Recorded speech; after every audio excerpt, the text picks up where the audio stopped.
Welcome to Evermore Love. Hello, dear dreamers and story lovers. Welcome to Evermore Love, the sanctuary where tales of the heart unfold like petals in the morning light, blending raw emotion with English lessons that stick with you like a favorite melody. Whether you're here to escape into romance or sharpen your language skills through our immersive narratives, you've arrived at just the right place. A massive, heartfelt thank you to our community. We've officially surpassed 1K subscribers. This milestone is all because of you, your shares, your comments that light up our days. To honor this and keep the enchantment alive, if you're not subscribed yet, hit that button now, turn on those notifications, and let's make a pact. Watch this video all the way through. Every full view is a vote for more stories that touch the soul. Your commitment means the world. Now, settle in, grab a cozy blanket, and let's let this one pull you under. 10 missed calls. The autumn wind off Lake Tahoe carried the crisp bite of pine and regret, rustling the golden aspens that framed the cabin's weathered porch. Mia Reynolds stood there, phone clutched in her gloved hand like a lifeline severed too soon, staring at the screen as if it could rewrite the last 24 hours.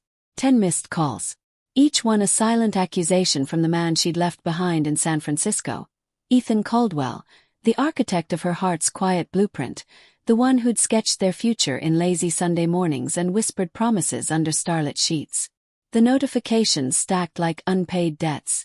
8:47 p.m. Missed call from Ethan. 9:12 p.m. Another. By midnight, the tally hit 10. Each timestamp a marker of his unraveling panic, her escalating silence. It had started as a whim, this solo retreat. A birthday gift to herself at 32, after a year of corporate drudgery at the tech startup that devoured her days like a ravenous code compiler. Mia had always been the planner, the one who color-coded her calendar and scripted apologies for delays that never came. Ethan teased her about it, his laughter warm as fresh espresso, calling her his beautiful bureaucrat. They'd met 3 years prior at a rooftop gala in the Mission District, her in a borrowed emerald gown that hugged her curves like a secret, him in a linen shirt unbuttoned just enough to reveal the tattoo of a compass rose over his heart. "For finding my way back to you," he'd later explain, his breath hot against her ear. Their romance had bloomed fast and fierce.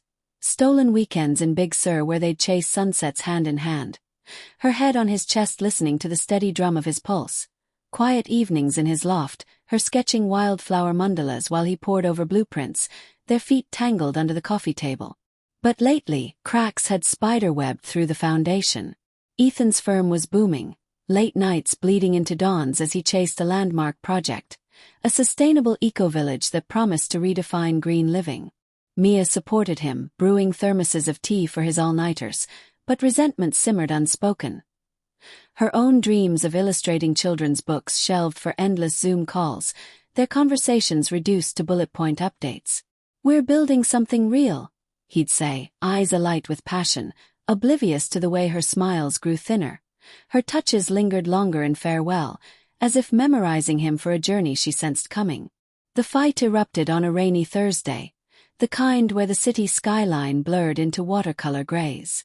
Mia had come home early, arms laden with takeout from their favorite Burmese spot, tea leaf salad and coconut noodles, a peace offering after weeks of parallel lives. But the loft was empty. Echoes of her "honey, I'm home" mocking her from the high ceilings. His laptop glowed on the kitchen island, a half-eaten protein bar beside it, and there, tucked under a stack of permits, was a scribbled note. "Darling, client dinner ran late. Love you more. Darling." The endearment that once felt like silk now chafed like wool. She waited, scrolling mindlessly through feeds of perfect couples and far-flung escapes, until anger boiled over into a text. "We need to talk. Really talk." No response. By 11 p.m., her phone buzzed with his apology. "Stuck in traffic. Call you soon." But soon stretched into silence, and in that void, her hurt crystallized into resolve. She packed a bag, essentials only. Wool socks, her sketchpad, the silver locket he'd given her on their first anniversary, engraved with "to infinities and beyond," and drove north under a moon veiled in clouds, the highway a ribbon unspooling her fury. The cabin was a family heirloom, her grandmother's haven of quilted afghans and stone fireplaces, rented last minute through a frantic app search. Mia arrived at dusk, the lake a mirror of indigo edged with froth, the air sharp enough to carve clarity from chaos. She built a fire, flames dancing like accusations, and poured a glass of the Cabernet she'd stashed in her glove box. The first call came as embers glowed, Ethan's name flashing, her thumb hovering, then retreating. Not yet, she thought, sinking into the armchair, the locket warm against her collarbone. I need space to breathe. The second followed 20 minutes later, vibrating against the oak side table like a heartbeat out of sync. She silenced it, guilt twisting in her gut like barbed wire. By the third, tears blurred the screen, memories assaulting her. Their first dance at a friend's wedding. His hand splayed across her back, murmuring, "You're my North Star, Mia, guiding me home every time." As night deepened, the calls accumulated, each one a plea etched in pixels. The fourth at 9:47, coinciding with a voicemail she dared not play. The fifth pulling her from a fitful doze on the rug, dreams haunted by his voice calling her name across empty rooms. Mia paced the creaky floorboards, the cabin's shadows lengthening like fingers of doubt. What was she running from, really? Not just the neglect, but the fear. Tell me what's that their love, once a wildfire, but he'd deflected with a joke, to ash under the weight of slipping away burdens. Like sand. She'd glimpsed it in his eyes last month during a rare dinner painting out, the lake in hues of rose masked and regret. As enthusiasm. Mia brewed coffee on the old percolator, like misplaced its gurgle dreams. A poor imitation of their morning ritual. Him stealing sips from her mug, lips brushing her knuckles. The phone, propped on the mantel, now tallied 8 missed calls, plus texts layering like sediment. Mia? Everything okay? Babe, call me worried. Did something happen? Please.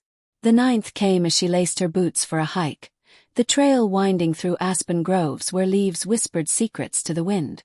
She let it ring, each trill a stab, then pocketed the device and stepped into the chill, the crunch of frost underfoot mirroring the fracture in her chest.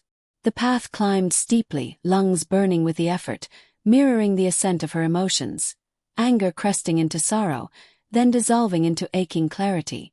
At the overlook, where the lake sprawled like a sapphire promise below, Mia collapsed onto a boulder, sobs racking her frame. The 10th call buzzed then, insistent as a pulse, and she answered mid-ring, voice raw as scraped knees. Ethan. Mia, God, Mia. His relief flooded the line, laced with tears she could taste across the miles. I've been losing my mind. Where are you? Are you hurt? The cabin, she whispered, the vista blurring through salt. Grandma's place. Hey, I needed to think. We're drifting, Ethan. You in your world, me in mine. I feel like a ghost in our own home. Silence stretched, heavy as fog, then his voice cracked open. I know. Jesus, I know. The project's a beast. Deadlines like chains, but that's no excuse. I've been pouring everything into it, thinking it'd secure us, our future. But without you, it's hollow. I miss your laugh echoing off the beams, the way you hum off-key while sketching. You're not a ghost, Mia. You're the light I forget to chase because I'm too busy building walls. They talked for hours, the call a bridge spanning the chasm, her confessing the isolation of her days, sketches unfinished in drawers like aborted hopes. Him admitting the terror of failure, the compass tattoo a reminder of paths untaken. I almost called the police after the 6th ring, he confessed, a watery chuckle breaking through. Imagine the worst. Accident, abduction. But deep down I knew it was me. My silence pushing you away. By noon, the sun climbed higher, warming the stone beneath her. Come to me, she said, not a command but a compass pointing true. We'll fix this. Together. Ethan arrived at twilight, his SUV crunching gravel like bones knitting. He emerged windswept, dark hair tousled, eyes shadowed but fierce with purpose, a duffel slung over his shoulder, wildflowers clutched in one fist, pilfered from roadside stands en route. Mia met him on the porch, the air between them electric, tentative. No words at first, just his arms enveloping her, her face buried in the crook of his neck, inhaling the familiar cedar of his skin mingled with road dust. 10 coals, he murmured into her hair, half laugh, half sob. I thought I'd lost my chance to say I'm sorry. Inside, by the rekindled fire, they unraveled the knots. He unpacked the duffel, her favorite chamomile tea, fresh gouache paints in sunset shades, a leather portfolio bursting with revised blueprints, the eco-village now incorporating a community art space, for dreamers like you. She traced the lines with fingertips, heart swelling. You listened. They made love that night on the bearskin rug, slow and reverent, rediscovering contours like cartographers of the soul. His lips mapping the dip of her waist, her nails etching promises on his back. Dawn found them entwined, whispers weaving plans. Therapy sessions via video when work pulled him south, dedicated no-screens nights where she'd read him her stories, him her muse in every stroke. Challenges lingered, shadows in the rearview. His projects crunched time testing their vows, her imposter syndrome whispering during gallery submissions. But the 10 missed calls became their talisman, a framed screenshot on the mantel, timestamps as turning points. Heartfelt moments bloomed in the aftermath. A Tahoe hike where he proposed mid-stride, ring hidden in his pack, her yes echoing off the pines. Lazy afternoons in the loft, her easel beside his drafting table, laughter the mortar binding their worlds. In the quiet weave of days, Mia and Ethan learned that love isn't the absence of distance, but the courage to bridge it. One call, one step, one heartbeat at a time. The lake's whisper promised as much, eternal and unbroken. Oh, what a tender unraveling. Those 10 missed calls turning silence into symphony for Mia and Ethan. If this story wrapped around your heart like a long overdue embrace, stirring echoes of your own missed moments or mended bridges, know that you're seen and felt here. For more original love stories that blend deep emotion with English immersion, subscribe to Evermore Love today. Your support unlocks endless chapters of the heart. Like if that porch reunion melted you, drop a comment with your "What would you say after 10 calls?" and share this with someone who needs a reminder that reconnection is always possible. Thank you for journeying to the end with us. You're the reason these tales breathe. Until our next heartfelt whisper, hold your loved ones close. To hearts,